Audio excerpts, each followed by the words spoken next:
قرآن مجید فرقان حمید کے دوسرے پارے میں جو پہلے دو رکوع ہیں ان کے اندر دو مضامین اللہ کریم نے بیان فرمائے ہیں۔ سب سے پہلے تو تبدیلی قبلہ کی بات ارشاد فرمائی گئی ہے۔ اہل یہود یہ طعنہ دیتے تھے کہ دین نیا لے آئے ہیں لیکن قبلہ وہی ہمارے والا پرانا ہے۔ تو نبی کریم علیہ السلام نے مدینہ منورہ میں بھی 16-17 مہینے بیت المقدس کی طرف منہ کر کے نماز ادا فرمائی۔ ایک دن ظہر کی نماز حضور پڑھا رہے تھے تو دل میں خیال آیا کہ اللہ کبھی قبلہ تبدیل ہو جائے۔ 2 رکعتیں حضور نے بیت المقدس کی جانب منہ کر کے نماز پڑھی اور حضور نے جیسے ہی اپنی توجہ آسمان کی طرف فرمائی تو رب کریم نے فرمایا محبوب ہم آپ کا بار بار آسمان کی طرف دیکھنا ملاحظہ کر رہے ہیں، آپ جدھر منہ کریں گے ہم ادھر ہی قبلہ بنا دیں گے۔ تو اللہ تبارک و تعالیٰ نے قبلے کو تبدیل فرما دیا اور فرمایا یہ آزمائش ہے، یہ آزمائش ہے پیروی کرنے والوں کے لیے۔ بہت سارے لوگ ایسے ہوں گے جو الٹے پاؤں پھر جائیں گے کہ کل قبلہ اور تھا اور آج قبلہ اور ہے، لیکن بہت سارے ایسے ہیں بلکہ سارے ہی ایسے ہیں انہوں نے سوال ہی کوئی نہیں کیا۔ ان کی توجہات کا قبلہ میرے نبی کریم علیہ السلام کی ذات ہے، کوئی سوال نہیں کیا۔ حضور کے پیچھے صحابہ نے نمازیں ادا کی۔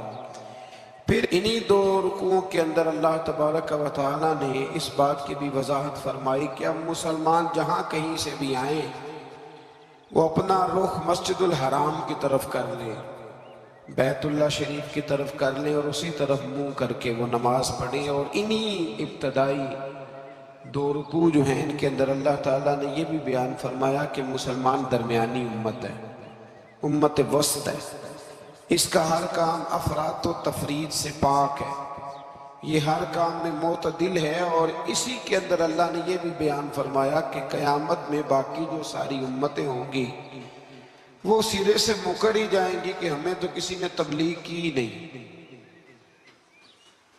وہ اپنے انبیاء کرام علیہ السلام کا تبلیغ کرنا بھول ہی جائیں گے، وہ مکر جائیں گے۔ تو رب کریم پھر نبی کریم علیہ السلام کی امت کو ارشاد فرمائے گا کہ کیا تم گواہی دیتے ہو کہ نبیوں نے تبلیغ کی؟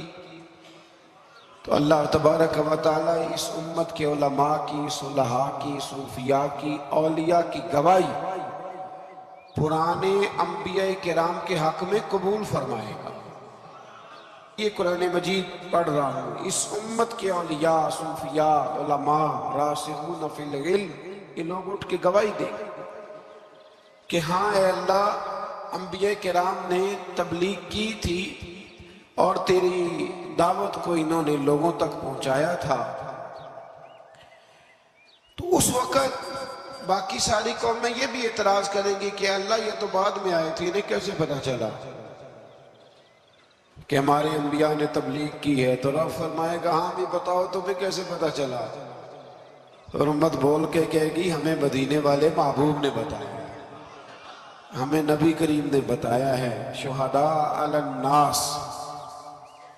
تو امت گواہی دے گی وَيَكُونَ الرَّسُولُ عَلَيْكُمْ شَهِيدًا، اور فرمایا پھر میرے رسول اپنی امت پر گواہی دیں گے، پھر نبی کریم علیہ السلام امت پر گواہی دیں گے، اور اس طرح اس امت کی گواہی اللہ تبارک و تعالیٰ قبول فرما کے باقی سارے انبیاء کرام علیہ السلام کے تشریف لانے کو قبول فرمائے گا، اور اس گواہی کو منظور کر کے اب امتوں پر حد جاری کی جائے گی کہ تمہیں تبلیغ کی گئی تھی پھر تم نے اس بات کو قبول کیوں نہ کیا۔